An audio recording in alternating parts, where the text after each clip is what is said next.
they say this is the show. This is the Wrestling Fans Podcast, hosted by the best in the world today and the #1 Eva Marie fan ever, Trent Williams. And I go by the name Bangum South, Jason Fastkade.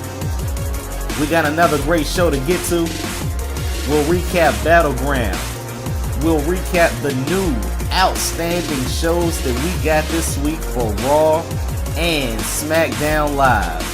Plus, we have a new round of the CWC, and we'll definitely get into NXT. As always, hit us up on Facebook at facebook.com/TWF Podcast. Hit us up on Twitter at our official Twitter page at TWF_podcast. You can hit up Trent at MTW3589. And for me, it's at Bangum South. Tweet us, subscribe to the YouTube channel, TWF Podcast. Like us on Facebook, subscribe. Send us your feedback, emails, rude comments, or suggestions for the show. Trust me, this is going to be another crazy show.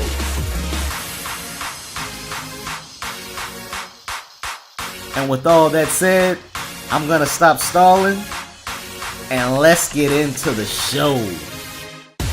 Okay, alright. Do you have the SummerSlam list? For the matches? Yeah, like if I said, I really liked, Rock and Brock, but I don't remember what SummerSlam that was. That was 2002. See, this guy, he's ready. He's ready. That's good. That's good. Alright, man, so with that said, I have to start off by saying this was a good week. This was definitely a good week if you are a wrestling fan. Trent, I don't know about you, but your dude is still champion, so hey, has to be a good week, right? Yeah. All right, cool, man. Well, this is the Wrestling Fans Podcast, hosted by the best in the world, Trent Williams. I have to say his name first because he is the best in the world. He is the only guy that I know with a not safe for work Twitter account. He is the only guy that I know that sells individual bottles of the air that Eva Marie. I don't know how he found that stuff, but he sells it at TrentWilliams.com. And my name is Jason Fastkade, also known as Bangum South. And with that said, you can find me at Bangum South. You can find Trent at MTW3589. Trent likes followers. Yes. Trent likes, hearts, retweets. You can also tweet the show at TWF_podcast. But that's so much all at once. We have to get into the biggest topic of the week, and we'll do that a little bit later. But let's start off with just the most recent events of last night, man. NXT and the CWC. Now, I didn't get to watch it live, but I was able to watch it today. As far as NXT, I was very interested to watch NXT considering everybody left. Yeah. I think Bayley is the only person that's really left from quote unquote the NXT 6 and the other draftees. So your women's division pretty bare other than Asuka, and we got a match with Santana Garrett and Billie Kay, right? Yeah.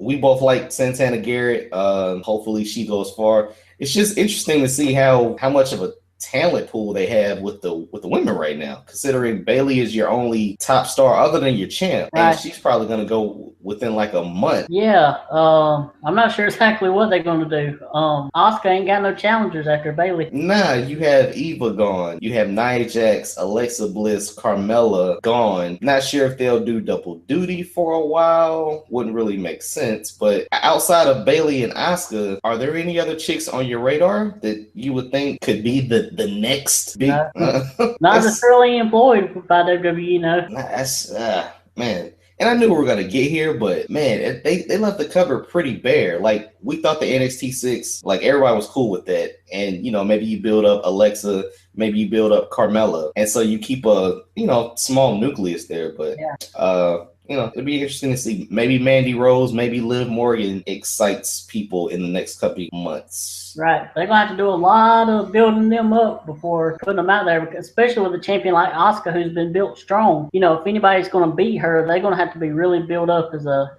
badass, Yeah, I mean, hopefully Asuka just knocks people's heads off, but at the same time, you kind of want a yin and a yang. You want to counterbalance to Asuka, and some of the chicks that they have out there right now, they may look good, but I don't know what their strengths are. Definitely can point out their weak. Even the best looking women down in NXT were called up, so they don't even have that. Yeah, I feel you on that, my friend. Yeah, man, it'll be very interesting to see where the show goes to.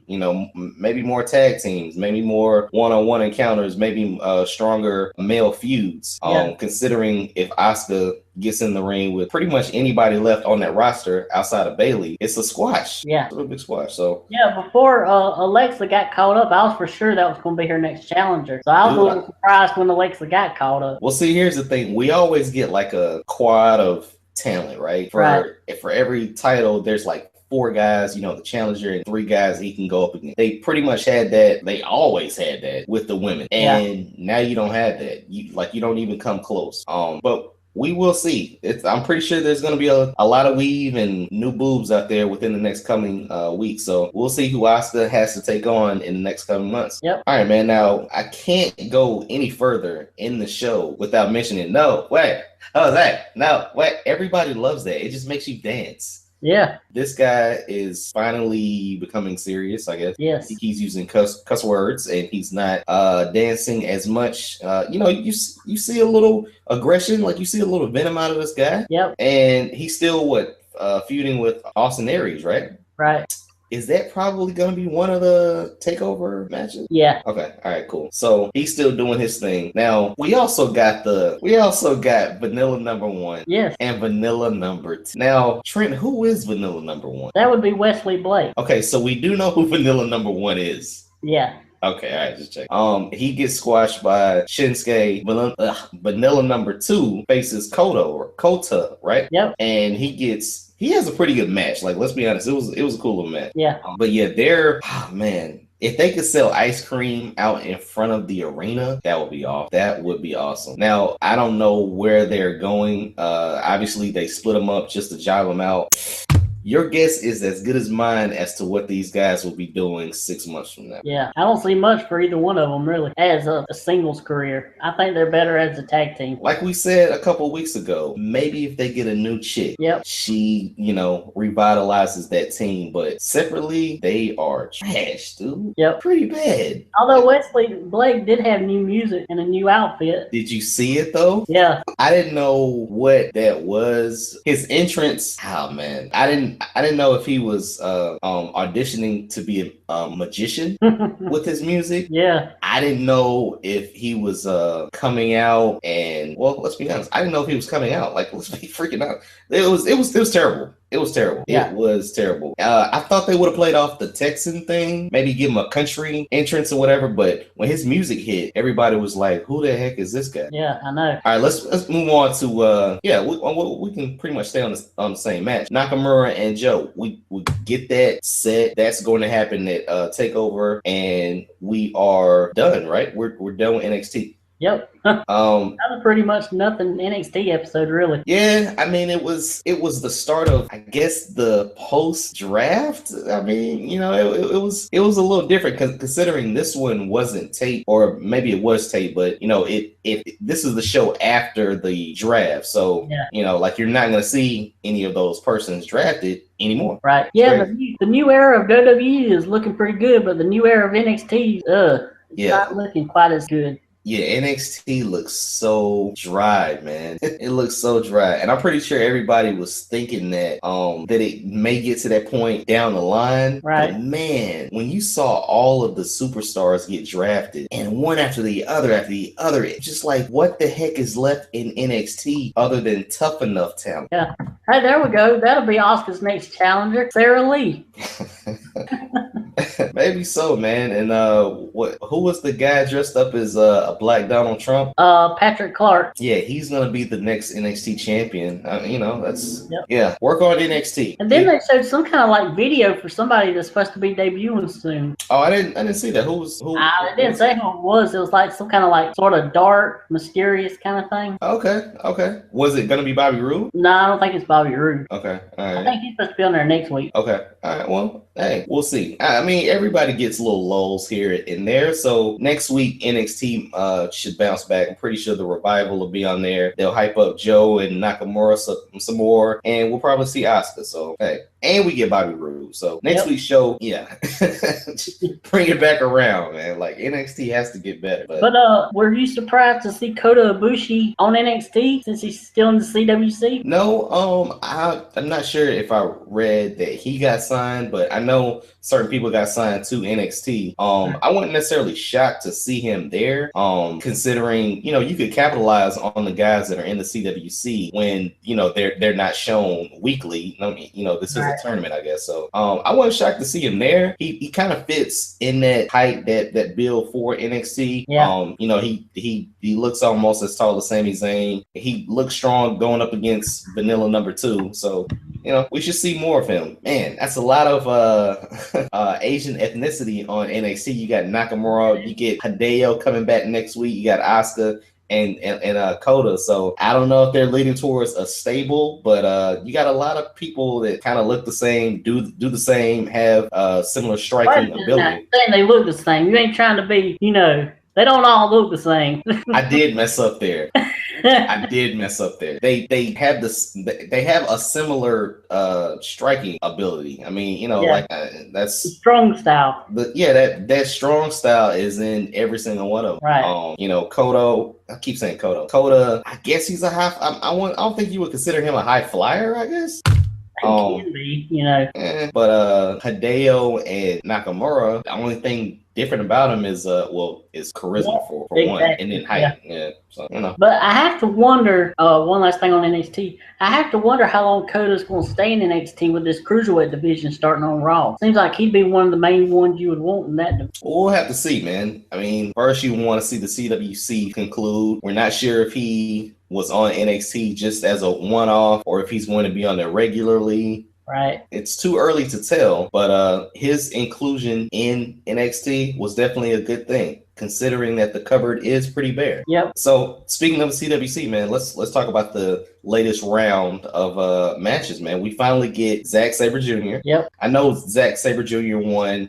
He's the escape artist. Yeah. That was kind of cool. Honestly, man, I didn't really feel that this show or this set of matches was like one of the best. Right. I thought it was a little bit on the lower card here, but seeing him do his things was cool. It was funny because Daniel Bryan and Mauro Ranallo are freaking out about elbow. Yeah. Like, Daniel Bryan, he was having a fit with this match. He was loving it. I mean, and he even made mention of this during the show. Or during that matches, it was a technical match, so you didn't really get a lot of the oohs and ahs until they did something big. Yeah. And in most of the CWC matches, man, if they're not going fast paced, the crowd is pretty dead. Right. And in the Sabre Jr. match, they were dead. Yeah. But yeah, we get Sabre Jr. going on. What was the second match? It was Drew Gulak defeated Hard Sierra. Yeah, because that was one half of the Bollywood Boys, right? Yeah. Okay. We pretty much predicted that. We think the Bollywood Boys will definitely be a tag team, but not gonna go far here. What do you think about Drew Gulak? Yeah, that's name. It was all right. I felt this was the least special match on the card. I didn't see that much with it, All right, what about a third match? But I do look forward to the next round with him and Sabre against each other. That'll be a Matt classic, probably. Okay, I feel you on that. Then we had Tony Nese defeating Anthony Bennett. The kid don't play. Yeah, the kid don't play. I like Tony Nese. He looks like he's big to be a cruiserweight. He has that big body looking style. I really liked him. Yeah, doesn't he look like why I kept thinking of Mason Ryan, like a short, stocky Mason Ryan. Like the dude just looks jacked for no reason. Yeah. And that's what I liked about the CWC is pretty much get guys under 6 foot, and the matches that they're having are like guys with 140 pounds going up against a guy that's 197. Yeah. or a guy that's 165 going up against a guy that's 205. So these matches are getting interesting because you see a guy like Anthony Bennett, kid don't play, against Nice, and it's so different. Yeah. It's similar to if you watched a Monday Night Raw match and, one guy was 350 pounds and the other guy was 215. Yeah, and this is the match where Anthony Bennett got hurt at the end. Yeah, remember I had mentioned that before. I didn't know if it was his knee, if it was his shoulder. The spot where Nice goes to the top and the referee pauses, I didn't understand that whatsoever. I mean, I don't know if Anthony Bennett said, "Hey, I'm hurt," blah blah blah, but it was an awkward ending to that match. Yeah, it was. Before we go on, man, I know you watch a lot of reality shows. Yeah. Doesn't this look like a reality show? A little bit. Take out the fact that they all don't live in the same house. I'm comparing it to The Ultimate Fighter. I don't know if you ever watched The Ultimate Fighter. Yeah. But like I said, take out the fact that they don't live in a house together. It's the same show. Yeah. And even with some of the finishes, it looks like I'm watching The Ultimate Fighter. You get a couple of matches a week, basically four matches a week. You get the guys give their video package. Yeah. They're told to shake hands, meet in the ring like it was a UFC fight. The match happens, the match ends, and you get the results similar to if you were watching a UFC fight. Like, all you really had to do was put a cage over the ring and it would have looked like The Ultimate Fighter. Yeah. So maybe it took me 3 weeks to pick that up. Sorry. If everybody saw that and I didn't, I was like, oh, okay, well, it kind of looks like a reality show.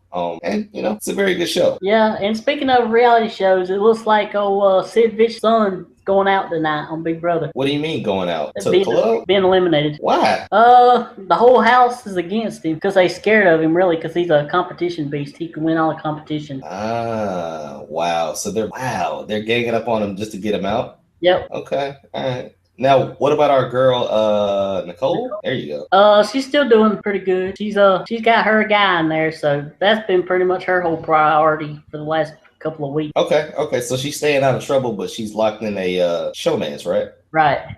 Okay. All right. Nicole, we're pulling for you. We're definitely pulling for you. Yep. All right. So we finally get our main event for the CWC, which had a miniature Jesus versus Rahul. Was that his name? Yeah, Rahul. Say that again. Rahul Mendoza. Yeah.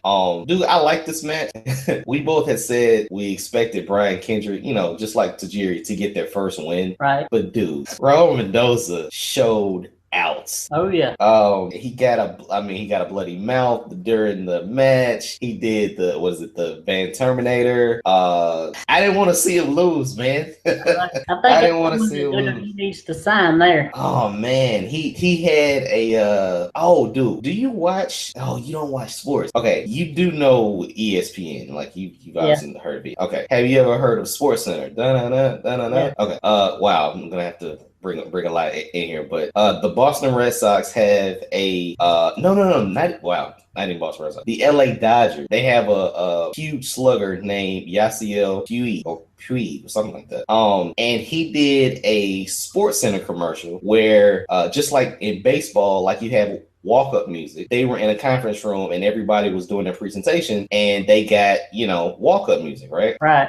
His walk-up music was what Rahul Mendoza came out to. So when Rahul came out, dude, I was jamming because that song or that beat is rocking. So, dude, I had nothing but great things to say about Rahul Mendoza. It's a shame he lost to Brian Kendrick. The match was good, though. The match was terrific. So that was a good way to close the show, man.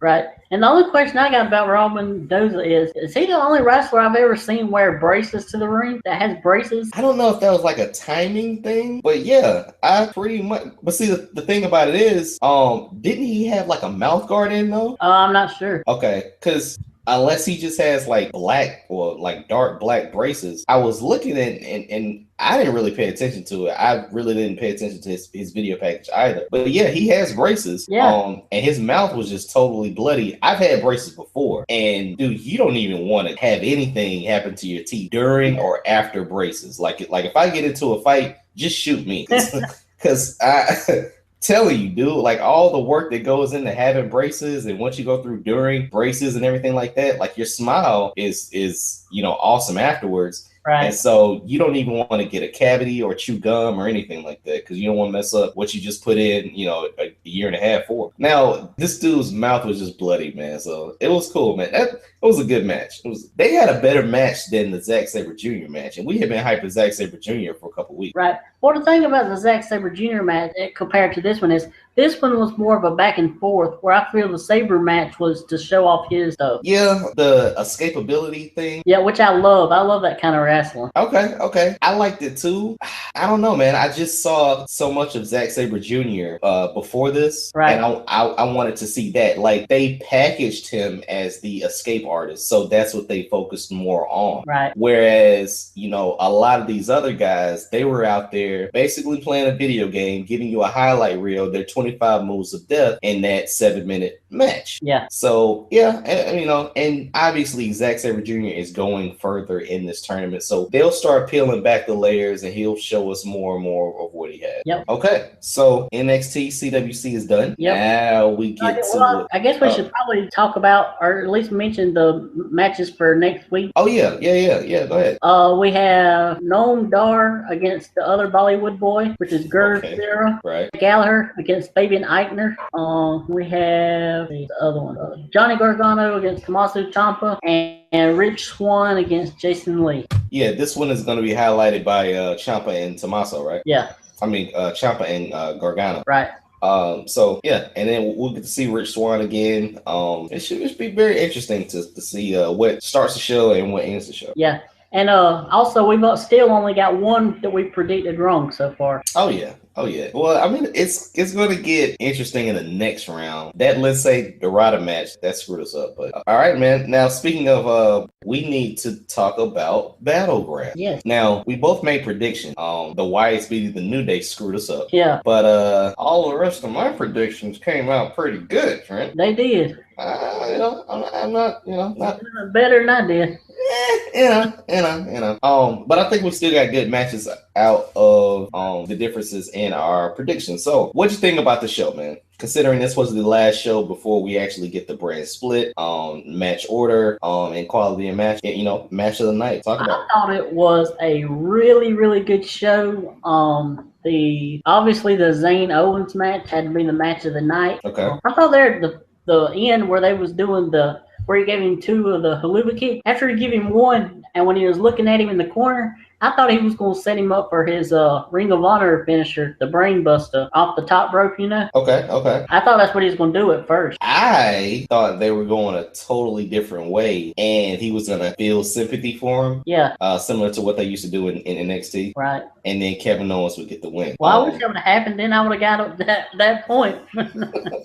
Yeah, no. Like I said, man, they had to make Sammy relevant again. I mean, they had to give him a strong win. Obviously, this was the match of the night. I was thinking about this today. I don't know if it's just me, but I can always tell when a match is going to be good or not based on the way they set it up. Like, if you look at some of the other matches on the card, if they don't start slow, yeah, they're going to be over quick and everything like that. Right. I think the reason why this match was good is because it was given enough time. Oh, yeah. And, you actually build the anticipation of the ending. You see a middle, you see different high spots. Like you tell a story during the 15 or 20 minutes that they get to perform. So it was obviously match of the night, but it just seemed like you were given time to do that. Right. Another thing I want to mention is during this pay-per-view there were three times where I thought the person that done the move was about to darn kill themselves.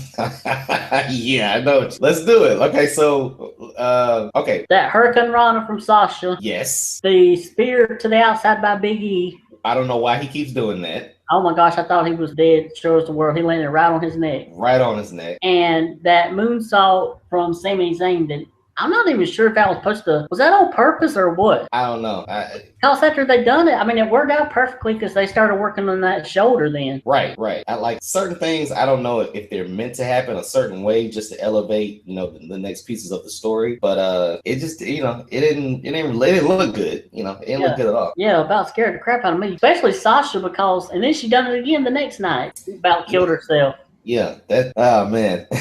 And see, the entire time I'm thinking, let's not allow Dana Brooke to get in, so she can kill someone. Yeah. But man, Sasha, I don't know if it was nerves or what, but like she jumps off, Charlotte catches her, but then they just don't execute the move right, man. No. So I don't know. Now, what did you think about Bayley showing up as the mystery partner? Oh, I loved it. That pop she got. I mean, it was almost near like a Steve Austin or The Rock pop. Wow. When her music hit. Well, see, I couldn't really tell because I was jumping for joy too. Yeah. As soon as the show opened, like that was the first match. So, I'm thinking to myself, dang, they're gonna get this over with quick. Okay, like let's go. Let's not feed into who is it gonna be, da da da da. Yeah, when it was Bayley, everybody was happy. So that was cool. And this was a one night thing, so it was a special moment, man. Yeah, and the thing was, it's like after Sasha had come out, and they had that pause waiting for the anticipation to build.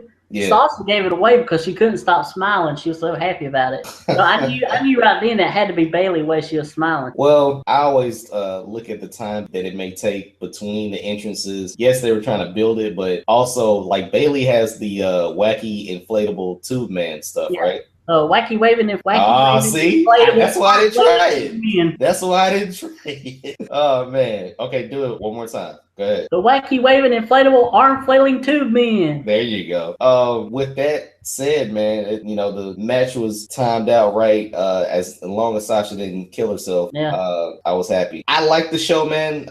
As a whole, I would have gave it a B. Started off good and it ended well. Plus, you had obviously a match of the night. Slow spots, Rusev and Ryder, which kind of ended the same way it did on Raw. Miz and whoever was forgettable. Oh, that finish was terrible. Yeah.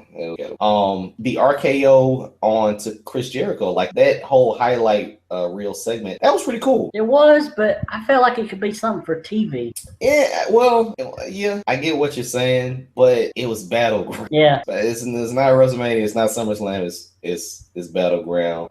Randy Orton looked, strong, so that was a cool thing. There was the other, Becky and Natalya, cool. Yeah. Becky with the good hair, I mean, that was cool. And the problem with that match is they had to follow Owens and Zayn. Yeah, that's what I'm saying. Like you had your special moments of the show, and then you had lags, man. I was interested to see what order the matches were going to happen in, considering the IC in the US. That was going to be a bummer. The tag match was good, regardless of the outcome.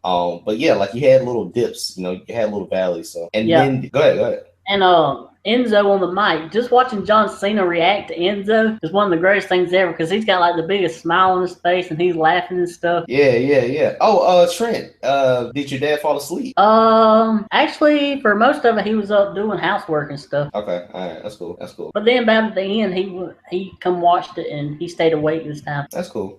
Both 6-man matches were cool, and the main event. Great storytelling by Xavier and Bray. Yes, but once again, man, the tag titles weren't on the line. The entire set of competitors are on different shows. Right. Where does this go? Well, that's the end of that feud. Okay, so we just know Xavier is scared of Bray Wyatt, like that's his kryptonite? Yeah, well, he faced his fear, because he finally broke it and started beating the crap out of Bray. Right, but every time he sees Bray go into a spider, he, clams up. Yeah. So, I don't know. Like, I guess it is because the next night he said, thank goodness Bray went to SmackDown. Right.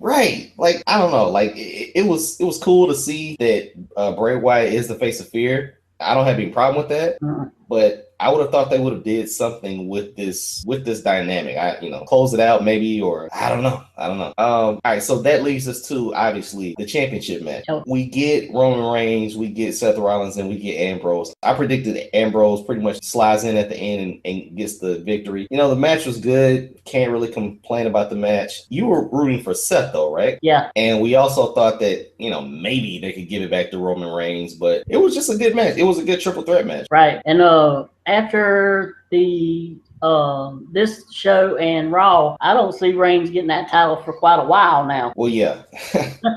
Yeah. I don't think he's I don't think he's slowly falling down the ladder, but here's the thing. you got Ambrose staying as your champion, right? Right. You get Daniel Bryan, you get Shane McMahon running around the ring and happy as, a kid in the candy store. And then the next night, they make that irrelevant. Yeah. So I don't want to dwell on that yet, but it was a good thing to end the show with Ambrose as your champion. People love Ambrose. And to make you tune in the next night on Raw to see what the heck people are fighting for. Yeah. I know that's why I tuned in on Raw, just to see, like, okay, where do we go from here? Yeah. Our whole what they're fighting for thing, that is one of the negatives I have for SmackDown this week when we get to it. But two other things about this main event. One, did you like where they had everybody in the locker room watching it and they would go back and forth showing it? Yeah, it brought you back to those times when you had a Raw show and a SmackDown show. It makes SmackDown that much stronger because you had two guys from Raw and they still couldn't get it done. Yeah, and the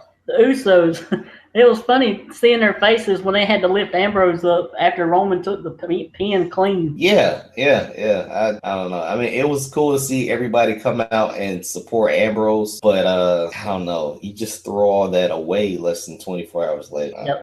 So let's get into SmackDown. Since we have our champion, our true champion, I guess, on SmackDown. What did you feel about SmackDown, the first SmackDown Live? Well, I mean, it was okay, but I don't think nothing was going to beat what Raw was this week. First off, I was expecting a better, more different looking set and stuff. So when I seen the set was a lot like what it was before, I was kind of disappointed. Okay. Go ahead. What about, this is how I'm looking at it, Okay. Let's say Raw didn't happen, okay? Let's just say Raw didn't happen. All right. Let's say, after the Battleground pay-per-view, your champion was Dean Ambrose, so, the show should focus around the champion. So let's say SmackDown came on Monday night, okay? All right. Yeah, you got a bland set. You got a pretty bland. We didn't get the fist, everything is blue, but one of the things that I noticed was the camera angle for the ring. Yes, I love that. And I don't know if that's blasphemous from Lucha Underground. I think they have a similar setup. But it's just a zoomed in view. And I've heard and I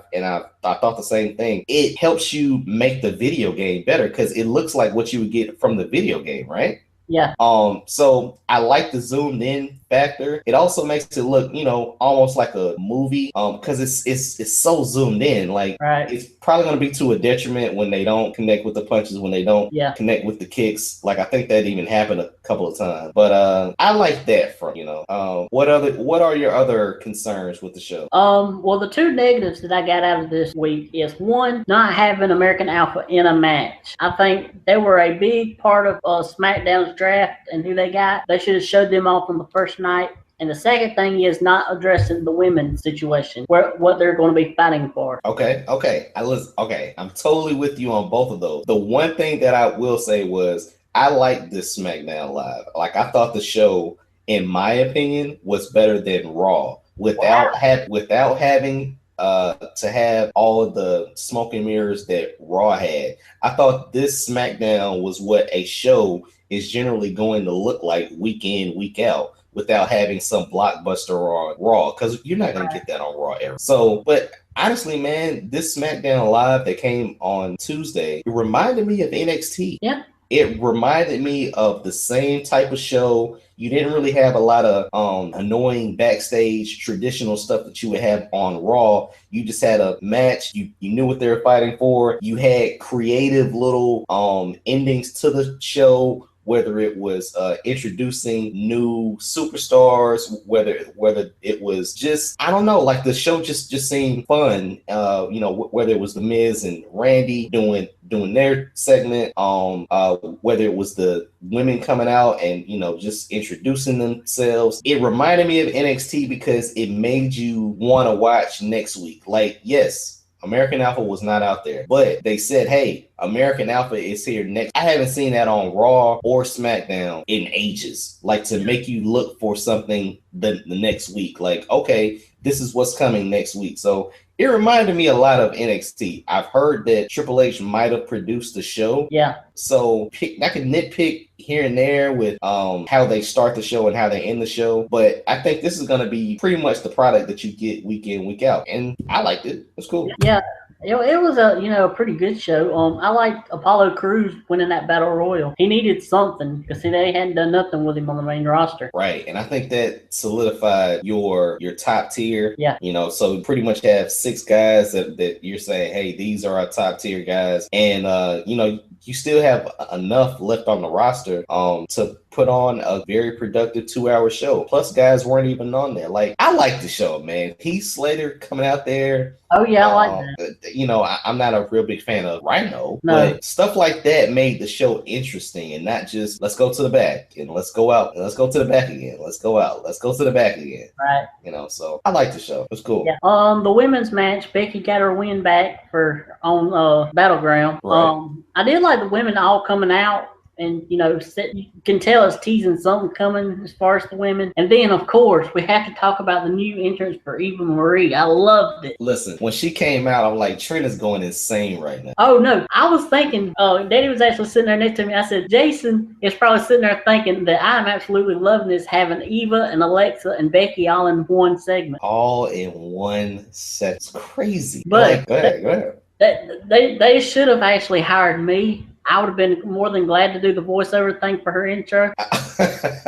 Okay.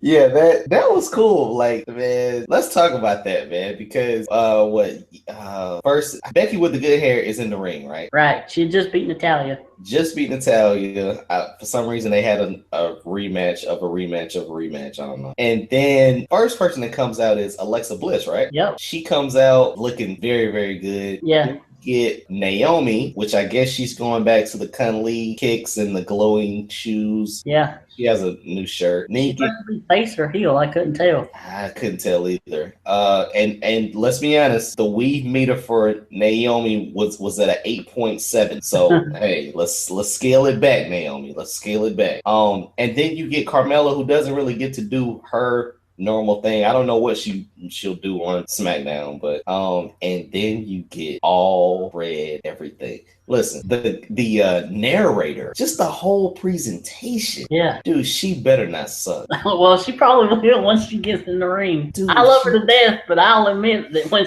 that bell rings, that's not her main thing. That's not her big positive. Dude, she cannot suck. Trent, like you understand that with an entrance like that, I know. the heelness of it was awesome. Oh yeah. If she goes out there and puts up a stinker, oh man. They're gonna be in trouble. I see her going out there because she doesn't have Nia Jax. Right. I see her going out there obviously being a heel, but just staying out of stuff, man. I don't see her. Oh gosh, I hope she doesn't get put 10 her and minute Alexa match. together. Like, I think she's gonna have to have somebody. Maybe to me, I don't know, man. She's gonna have to have somebody because if she's in there for 10 minutes with somebody, she's gonna get exposed. Yeah. But yeah, the entrance, just the whole presentation of the Red Queen was awesome. Right. And the thing about it was all the other girls came out there and had to talk and everything. She didn't even have to say nothing and looked like a star. Say a dang thing, man. But that's what I'm saying. Whew. You need to cash in on your investment. If she goes out, like, when she goes out there, she's gonna get booed, which is great. Like, that's freaking awesome. Yeah. But if she goes out there and she sucks, it's gonna be a long time. Yeah. And the funny thing was, like, when Alexa came out, I didn't realize the other girls were going to come out after her. So I was like jumping up and down like, oh my gosh, they're going to do Becky versus Alexa. Who am I going to cheer for? I love them both. Right. You were having a ball during this. I was. Well, everybody else was happy for Sasha, which I was too. And they were dismissing what was happening on SmackDown. I was loving what was happening on SmackDown with the women. Right. That's crazy. Just bring Emma back and put her on there and I'll be set. That is crazy. But like you said, what are they fighting for? Yeah. Like, they didn't really make mention of that. It was just to say that, hey, these are the new divas. Sorry, these are the new women. Yep. So with that said, what else happened? Oh, Dolph Ziggler. Shelton Benjamin. Do you think he's gonna do you think Charlie Haas is gonna come back with him, or do you think he's gonna make an impact? Nah, I think Charlie Haas is about retired, I think. Okay. Yeah, I mean, we got Rhino, we got Shelton Benjamin back. I skipped over that part. What kind of reaction was given when they announced that? I think it was like I don't even think they had like crowd. They just played a video, like coming back for a commercial or something. Okay. And I mean, I've heard the MVP might come back. Yeah. I've heard just so many other people. Kurt Hawkins, Carlito, Molina. Yeah, I don't know if these are true or not, but when you think of SmackDown, do you think of Shelton Benjamin? Well, that's where he got his start at. Yeah, I mean, like if I think of SmackDown, I do think of MVP. Like Right. I do think of Kurt Angle when they were trying to get him to come back. That's what I want to see. I want to see American Alpha versus Shelton Benjamin and Kurt Angle. Oh, that'd be crazy. That'd be crazy. Oh man, that'd be. Oh wow, dude. What if it's? Oh gosh, yeah. Like what if Shelton Benjamin is looking for a tag team partner and they think that it'll be Charlie Haas or people clamoring for Charlie Haas and it's Kurt Angle that comes out? That'd be amazing. That'd be awesome because Kurt Angle's got way more charisma and stuff than Charlie Haas ever had. Yeah, that'd be crazy. Okay, so with that said, anything else that we need to discuss other than Dolph Ziggler becoming the number one contender? Unless you want to talk about Randy Orton and his first match back. I mean, it was good. Like Randy's just over. Everybody wants him to hit the RKO on somebody. You know. Do you think we really needed a Miz TV segment with Orton right after we had that Chris Jericho highlight reel Sunday? It's WWE, man. Like for some reason, I think they forget what they do. Didn't Chris Jericho do that I'm going to interview myself thing? Yeah. And then the Miz did it? I don't know. That's you still get little things like that where you would think someone would say, "Oh, we already did that though." Yeah. But it didn't happen. So, all right, man. SmackDown is finished. Well, we got to talk about Ziggler. What do we need to talk about Ziggler for? Well, because apparently a lot of people were upset that he won. Really? Yeah. What? Why? Because he's been booked bad and stuff. How are they supposed to take him serious as a challenger? I'll be honest, man. If it wasn't Apollo Crews or Baron Corbin, I thought Ambrose would have been beat, depending on who he was going to go up against. You know? Yeah. Like I'm kind of glad it was Dolph, so you can at least give Ambrose a little bit of a run. Yeah. I don't know if they make Ziggler heel or how they do this, but you got like 3 weeks before the pay-per-view. We can see some things go down to actually build this up as being legitimate. Exactly. They can book him to look strong just as much as they could book him to look weak. Yeah. But if it was AJ, if it was Bray, if it was Cena, Ambrose would have lost. Yeah, I think people were expecting it to be Bray, especially after Bray won against New Day. Yeah. I didn't like the fact that Ziggler just super kicked AJ and won it that way. But you got to build people up. So hopefully they can build Ziggler up, and it'll be at least a match we'll have to consider when we do our predictions for SummerSlam. Yeah. And in that post-match, was it just me, or did Dean Ambrose feel like he was a little bit heelish? They could maybe be turning him heel. That's what I'm saying, man. Especially if it's babyface versus babyface, that really doesn't, go over well unless one of them is just a star. So I don't know what they'll do. I mean, maybe Ambrose just kind of teeters on that lunatic fringe stuff more often, so you can't tell whether he's a good guy or a bad guy. But. And maybe since we're in this new era, maybe they'll finally do away with the whole corny Dean Ambrose, and he'll be serious all the time. Serious Dean Ambrose is the guy that I like, but weekly you kind of need that corny Dean Ambrose just to make the show interesting. Why? I didn't know people were mad at Dolph. Yeah, I didn't know people were mad at Dolph. Like, that was a surprise to me. Yeah. Okay. So we recapped SmackDown, but now let's recap what you have to admit is still the main show. Yeah. Okay. Monday Night Raw came on. Trent thought we were going to have a tournament, and we did get a tournament. No matter how you look at it, it doesn't really matter. I guess. Huh? Sort of like a tournament. I mean, Man, I was thinking more of the traditional, 8-man single elimination tournament. They did it all in one night. Which didn't shock me. What shocked me was compared to the SmackDown roster, just standing around a ring, Raw's roster can fill up a football stadium. Right. Yeah, they came out there on stage, and I was telling Daddy, I said, it's gonna be funny because they're probably gonna do the same thing on SmackDown with having them all out there. I said in the SmackDown roster ain't gonna be even hardly half of the Raw roster. It was so many people out there, man. Just so many superstars, just guys and girls. So let's get into it, man. We got 2 fatal 4-ways, right? To decide the number 1 contenders, right? Yep. And then those 2 faced off at the end of the night to decide the adversary for, wait for it, Trent, the Masters of the Universe He-Man title. That's what I'm calling it. Who thought of a Universal Championship as the best name for the Raw title? I don't know, but if you think about it, just the name of that title makes SmackDown look like second rate again because the universe is bigger than the world. Right. It doesn't make sense. Like, I hope we get a couple of weeks before they decide on a different title name. I think somebody thought of that within, less than an hour. And I like the fact that they played off, well, it's your championship, it's your universe, whatever, But I'm calling it the He-Man title, hashtag He-Man title. It's just a horrible name for a championship. Yeah. And what are they going to do with the belt? Like, I would have just assumed they would have had the title tournament and they would have brought out the Ric Flair belt. Yeah, I think that's what most people are expecting. But this universe, like, what's the name of it again? Well, like, what's the official name for it? The WWE Universal Championship. Yeah, that's terrible. That's terrible. That is terrible. I don't know if people even cringe when they hear that, but it's terrible, dude. Like, that's terrible. Now, the 2 matches that we got, or the 3 matches that we got out of this were phenomenal. Everybody wanted to see Finn Balor, and they got what they wanted. Now, Finn is your new number 1 contender. What are your thoughts? Well, there's some others I might have wanted to be in there, but more than Balor, like a Cesaro, that would work, or Owens even. True. I can't knock you on that. But we get Finn Balor. Yeah. We get the fastest rising star in NXT.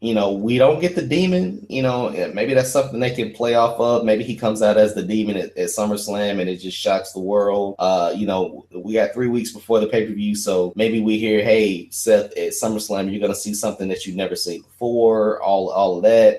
The entrance plays well on WWE television. Yeah. I hate the Marty McFly jacket, but it's Finn Balor, man. I don't know. Like, if Roman Reigns didn't do drugs, I don't think we would have had what we had on Monday night. No way. That's just me. Roman Reigns grew a beard, so even though Roman's a good guy, I guess, he did kind of look like the heel. And he was able to toss Finn Balor around left and right, which, we've been speaking about that for months. Finn Balor is not 6'6" and 275, Yeah. We'll see what we can get out of Finn Balor and Seth Rollins at the pay-per-view. But with that said, the boss is finally your champion for the women's division. Did you see that happening? Like, did you see them making a match on Monday night? Like, I didn't see. Well, I see maybe a match, but I never seen her winning it. No, I thought that match came out of nowhere. I wonder what the decision was behind that. I think they really wanted to make a statement on Raw that it's going to be a big change. New people are getting opportunities and new people are rising to the top. Okay. Definitely feel you on that. I like the cute spot where she, a la Eddie Guerrero, threw the belt at Dana and made her leave. I love that. It was cool, man. I can't stop saying great things about Sasha Banks. Yeah. I hope she don't kill herself for one of those dives. Yeah. I don't know. First at WrestleMania, now this one. Yeah, maybe she needs to get all the way sideways. Maybe she needs to do something. Maybe she needs to go back down to the Performance Center and somebody to teach her how to dive the proper way. Yeah, go down to wherever that is, it Orlando. Just go down there and train on how to dive so you won't kill you. Because that makes no sense to keep doing that move and it misses every time. Yeah.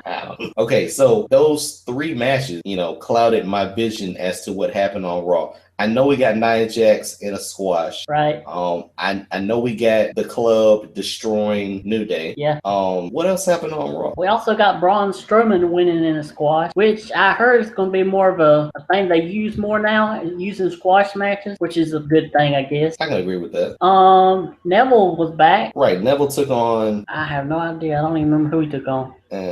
Some of this was just overshadowed by the fact that basically had a number 1 contender announced for this He-Man title. Yep. Sasha Banks, a la Goldberg, you built it up all night and then she wins the title. I don't remember a lot from the show, man, because those were the 2 main things that were happening. Yeah, well, I know that Sonny Boy thing with the New Day felt like it went on forever, longer than it should have. What the heck was that? Was that a radio personality in the city? I have no clue. Yeah, I didn't understand. I didn't know what the. I mean, I thought at least when the club come out there, he'd beat him up too. Yeah, I don't know. Obviously, he was a plant, which is cool. I didn't like the fact that Gallows spit on him or fake spit. I didn't like that at all. Wipe your nose on a t-shirt, throw it at him. That's enough. I didn't like the fact he spit on him. Right. But yeah, I didn't know what the heck Sonny Boy was. Maybe Sonny Boy, whoever Sonny Boy is, I hope you got your Twitter followers up. I'm pretty sure your Instagram went crazy. Pretty sure for about 5 minutes you were a trending topic on Twitter. Yeah. Sonny Boy. Yeah. But it was funny though. It just went a little bit long. How New Day was like, "Wait a minute, you mean when you get your bills and you look at the front, it says Sonny Boy on there?" That's what I'm saying, man. Like, this dude has to be a promoter, has to be a used car salesman in the city or something, man. That was kind of funny. If this guy just came from catering and was playing a role, then it was kind of silly. Yeah. Oh, we don't want to talk about nothing about catering because that's where all the fights happen. Over double dipping, right? Yeah. Oh, speaking of just craziness, are you still growing your beard? I am. Okay, now we said that Trent would grow his beard until what, episode 50? I don't know if we said that or not. What was the beard contest? Because I gotta go back and listen to the episodes, and all the episodes are up on our YouTube channel. You can definitely subscribe to our YouTube channel, TWF Podcast. It's a great channel. It has all of the videos for the show on it, and you can relive some of the craziness that we come up with on the show, one of which would be hashtag double dipping is a sin. Yep. Now, but yeah, what was the beard contest? What the heck was the beard contest? We was talking about the Wyatts or something, and you said you wish you could grow a beard like the Wyatts, and I said I could. Right. And then I put a challenge down, right? I don't know if you did or not. Listen, I'll listen to the show, and next week we'll definitely have a conclusion to how long Trent will grow his beard, because I think it was either episode 50 or I'm pretty sure it had something to do with your fantasies about women. I'm sure that seems to be a common theme on this show. That's oh man. Okay, so I think that's it for Raw, man. Yeah, let me see. I don't think there's anything else. Oh, the Shining Stars finally got their second match on Raw. Yeah. I will say this now. Once again, if you're watching all 3 hours of Raw and you don't even move from your seat, first of all, you have a great bladder. But if you don't switch the channel, if you don't, just go outside and take a smoke break or something like that, tell me what medication you're on and what benefit plan that you have. I'll admit, this week I didn't. It wasn't that hard to sit through it this week like it is some weeks. Okay, well, the Shining, why I want to say Shining Sisters, the Shining Stars, I definitely walked away for the Shining Stars because that was the Enzo and Cass segment, right? Right. Yeah, I went upstairs. Yeah. I tried. I couldn't do it, man.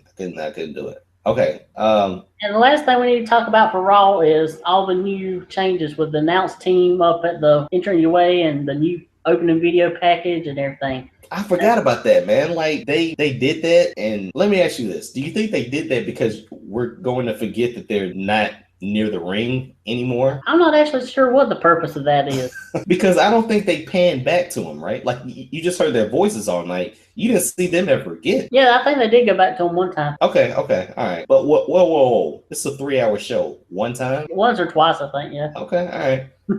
Now on SmackDown, they're still positioned by ringside. Right. I will say Corey Graves, Byron Saxton, and Michael Cole just blend. They gel. It works. For some reason, they're still trying to make Byron out to be the kid with the mental disability. I don't know why. Right, the one they make jokes of and stuff. Yeah, I don't know. But on SmackDown, Morrow is phenomenal. Yeah. But that 3-man team with JBL and A-List Otunga sucks. Yeah, and it don't help. Otunga, he's got a voice. It don't like, he's more quiet. And he gets overshadowed by JBL and Morrow. Yeah, he doesn't have the booming, right in your face kind of voice, sort of. Yeah, he's not argumentative. Like, he doesn't really debate, or he doesn't really do a back and forth. It just seems like if you needed a promo read, he could read it. But, just adding a little insight here or, something zany or something, he's not there with it, and it's terrible. Like, it's really bad. JBL's on a different plane with how good or how bad he is, but it's just different, man. Morrow is terrific at what he does, but that 3-man booth, it needs work. Yeah. I meant to look this and watch again and see if I noticed. Was JBL as argumentative and stuff as he is when he was on Raw? No, because he didn't have anybody to argue with. He didn't try to argue with Morrow or nothing? Like okay. Morrow was like he played it straight. Right. Since JBL couldn't really pick on Otunga and he didn't have to challenge Otunga, JBL came across like he was just solidifying, whatever was going on. He didn't really have anything extra to say outside of just, add-ons or whatever, making sure that Morrow got something right or not. He was like the corrector, but all the yelling that he did at Byron, he didn't do any at Otunga. Him and Otunga really didn't have communications between them and let Morrow kind of slide out. Right. That 3-man booth just doesn't work. For the majority of the night, you heard Morrow and JBL, and then every now and again, Otunga would come in, and it just sounded off. It sounded stupid. And he'd be this quiet little voice, like you'd hear him, but it wouldn't be, it'd be this sort of quiet, more timid sort of voice. Yeah. He really needs to show and prove these next couple of weeks as to why he's down there. You said that he was doing main event and superstars or something like that? Yeah. Was he good there? Everybody said he's been doing good on the Raw pre-show. I don't watch the Raw pre-show, so I don't know. And that was like a panel thing though, right? That wasn't right. Or that might actually like in the studio in Stanford, not actually at the arena. Yeah, I never watched I think you told me about a Raw pre-show like a couple weeks. I didn't even know they had it. Yeah, him with others. Yeah, it's not work. It didn't work for 1 week. We'll see how it builds. But like I said, Corey Graves. It didn't work the weeks that he was doing it in place of Lawler either, really. Well, let me ask you this: we get 4 shows a week now, or maybe for like 7 more weeks with the CWC. Do you plan on watching all 4? Yeah. I'm going to be honest. I know we said before we'll probably pick and choose which shows, or I said I'll probably pick and choose which show I'm looking forward to watching. Right. I think I'll watch all 4 again for like a week or 2. Yeah. But I'm slightly inclined to check in on Raw just because it's just traditional, Yeah. And then check in with SmackDown. But if that announcing is that bad, dude. Yeah, I might not watch SmackDown. It just makes it a lesser product. I mean, like I said, man, Corey Graves and Michael Cole and Byron, they gel. It just works, man. It just works. Yep. Let me also add this, man. Like I said, you got 4 shows now. Yeah. That's a lot of wrestling to watch. Oh, yeah. And even more so when there's a pay-per-view. Even more so when there's a pay-per-view. That's a Sunday thing.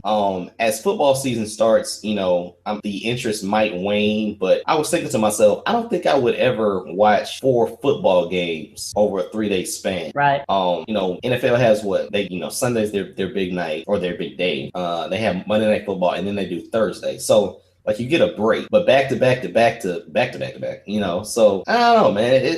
It's not overwhelming, but especially when you get like a lackluster NXT, it's pretty tough to do. And we're not gonna see a booming Raw like we saw on Monday night. Like they threw everything at the wall on Monday. Exactly.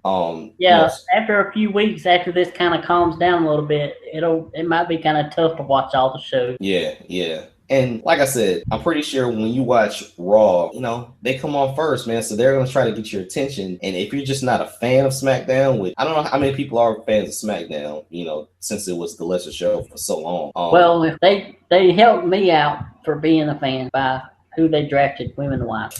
Very true. Very true. I wouldn't be as high on SmackDown if they didn't have who they had on there. Very true. And you still got American Alpha. You got the franchise, John Cena. You got AJ Styles. So and Bray Wyatt. Like, it's a good show. I just hope it doesn't get lost in the shuffle with having to watch 4 shows a week. Yeah. And here's the thing. Hopefully, eventually, I plan on getting me a DVR so I don't have to watch it right then when it's happening, because on Tuesday nights, I have reality shows sometimes I have to watch. So it's hard to turn back and forth. So I might watch SmackDown, but it probably won't be live when it's happening. Well, I got it. Yeah. All right, man. So we had another treat for the show. This was our SummerSlam segment, right?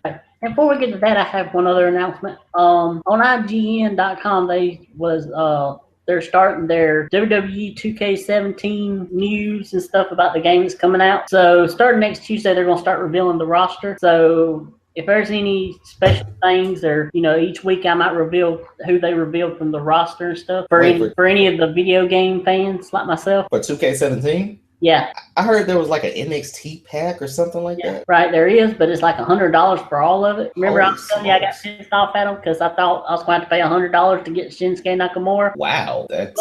But to pay the $100, you get all kind of other stuff on top of just getting those 3 people you can play with. But later on, they're going to have like a DLC where you can just download those 3 without getting the $100 pack. But you usually have to wait like 4 months for that to happen. Well, if the game comes out in October, they usually have like 3 or 4 DLC packs. They'll usually start in about November for the first one, and then December, January, and February. Right, but around May you got them. Yeah. Like if I just bought the game, if I bought a pre-used game in April or May, and I put it in, that update's gonna be crazy, and I'll just get Shinsuke, default, right? I'm not sure about that or not. I don't think it's actually like the game. I think it's like actually on your PlayStation where it saves. So like if you don't have it saved on your PlayStation, I don't think it'll actually have those on there. Where if you just get the disc and put it in, I don't think they'll be on there. Okay, I got you. That's that's very nice to know, because I understand the whole aspect around the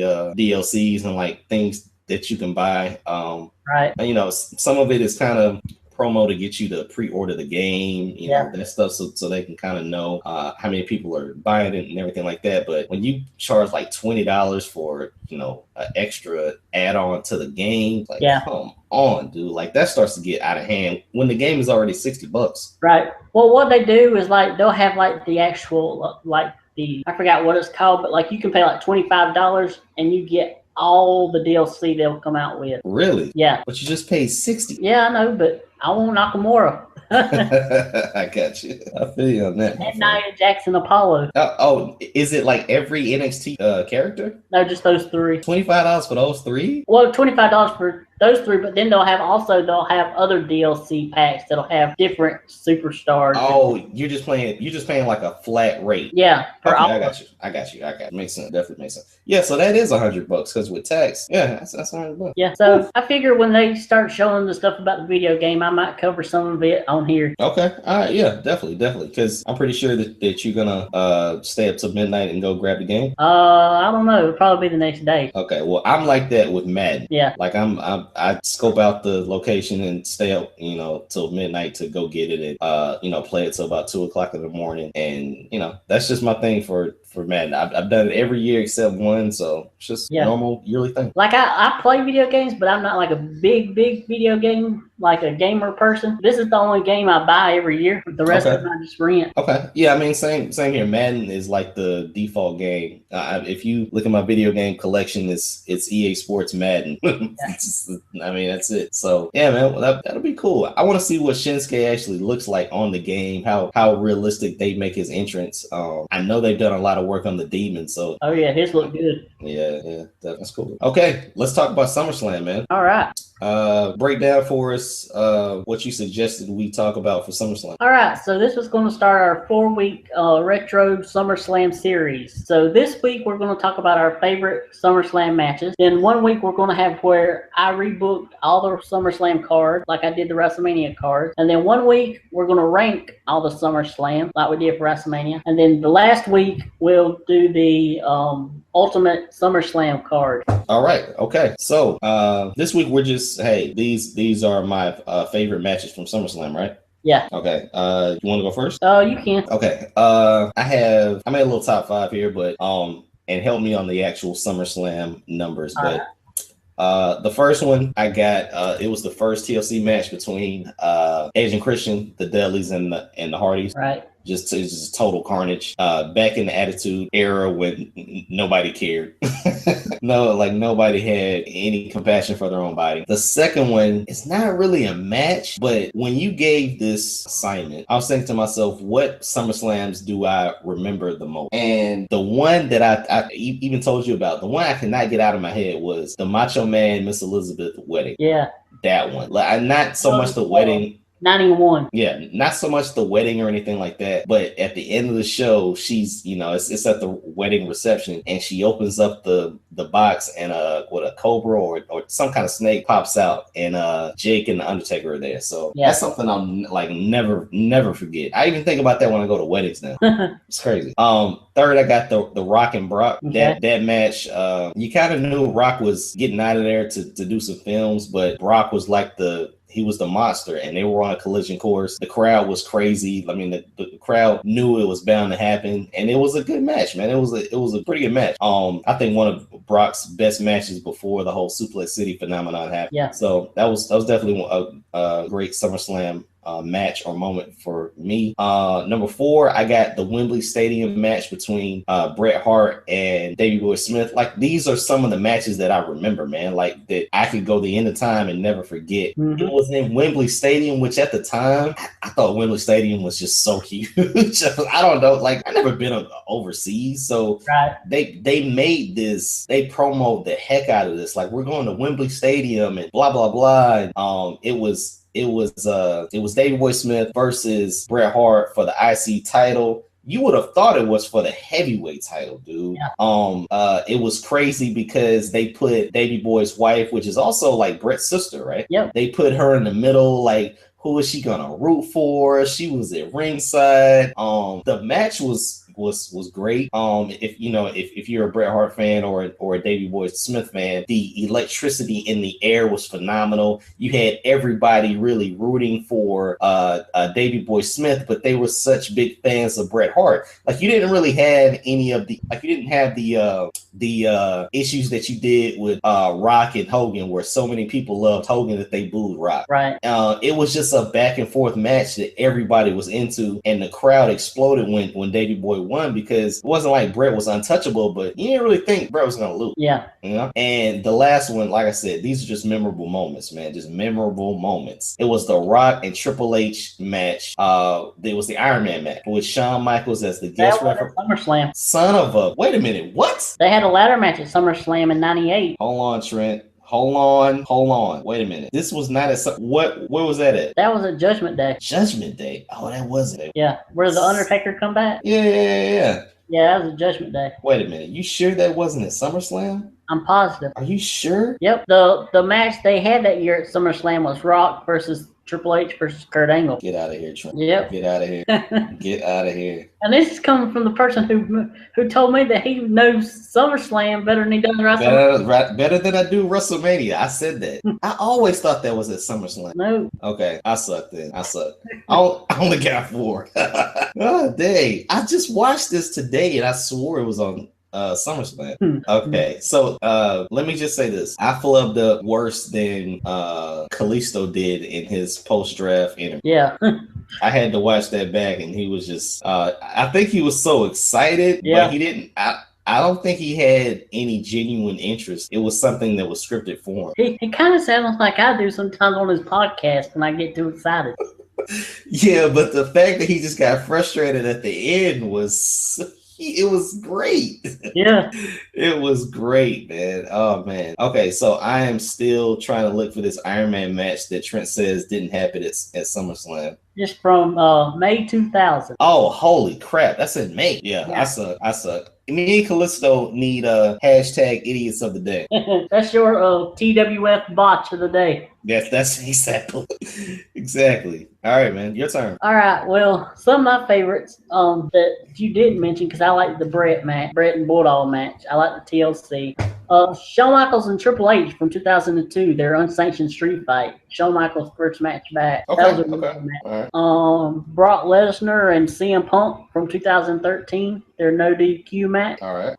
Bret Hart and Mr. Perfect from 1991, their Intercontinental title match. Yep. Let's see what else we got here. The match in 1998 between The Rock and Triple H, not the Iron Man.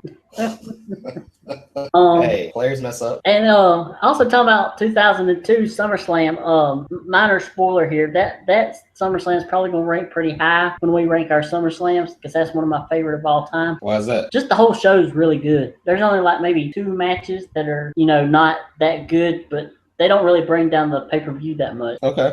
2001's also pretty good too. Let's see, what else do I got?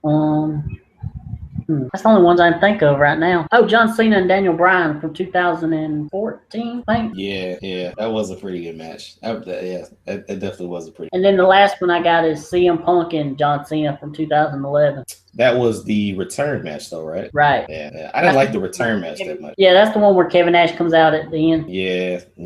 I like the Money in the Bank match better, but that one's not that bad either.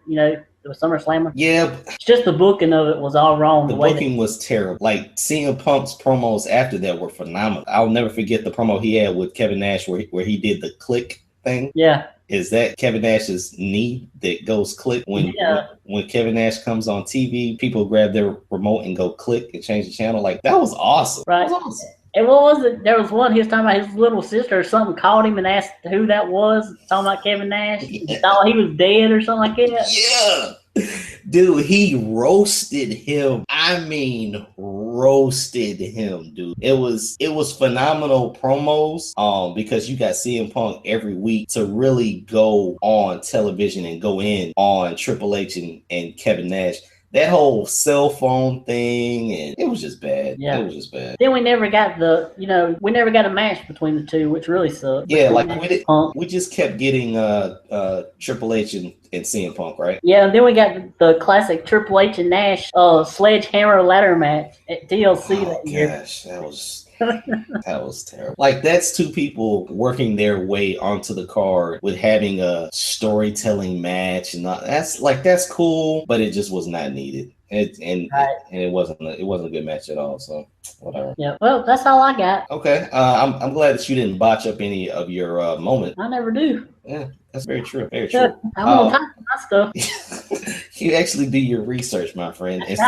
What they call it, the journalist. You know how that on the announce team they'll always talk about one of them's a journalist and stuff to do their work. Yeah. Investigative journalist. There you go. Yeah, there you go. I wasn't say broadcast journalist, but you hit it right on the head. And I am not an escape artist. If you was, you'd escape from that box you made earlier.